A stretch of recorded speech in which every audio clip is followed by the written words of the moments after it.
Bonjour, nous sommes 3 élèves de l'ESTP Paris et ce dernier semestre, nous nous sommes intéressés à la modélisation 3D du patrimoine architectural. La modélisation 3D permet au patrimoine architectural de traverser les temps et les cultures en stockant et en archivant les volumes, les textures, les couleurs, etc. Les outils et les méthodes permettant d'atteindre ces objectifs se sont développés ces dernières années et notre volonté a été de permettre aux particuliers comme aux collectivités d'y voir plus clair.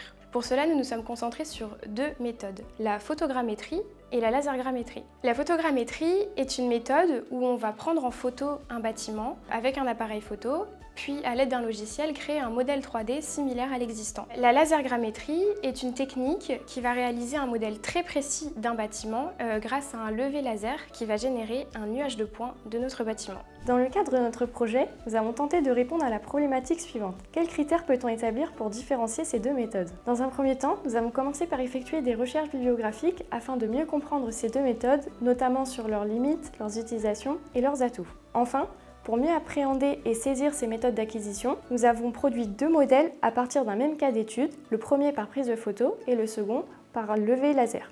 Pour ce travail, nous avons dû nous former aux méthodes et aux outils et nous avons réalisé un calibrage sur des objets de nature différente. Et enfin, au-delà de notre approche modélisatrice, nous avons tenté de mieux cerner et comprendre les besoins et les attentes des différents acteurs concernés par la préservation du patrimoine architectural.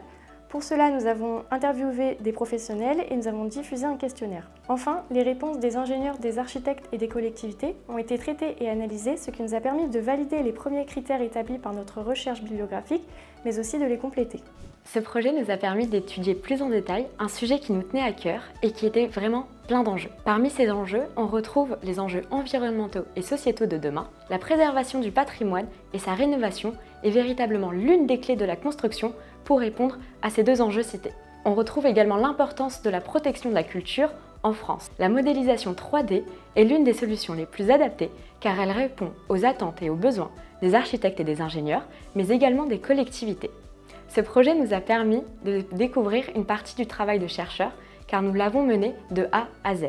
Face aux difficultés rencontrées, nous avons dû faire preuve de capacité d'adaptation mais aussi de créativité. Nos recherches et nos échanges avec les professionnels issus de divers secteurs nous ont permis d'en apprendre énormément et d'approfondir certaines notions liées au patrimoine et à sa préservation. Nos modélisations réalisées nous ont également permis de développer nos compétences techniques. Ce projet réalisé en groupe fut véritablement l'une des expériences les plus enrichissantes de l'ESTP.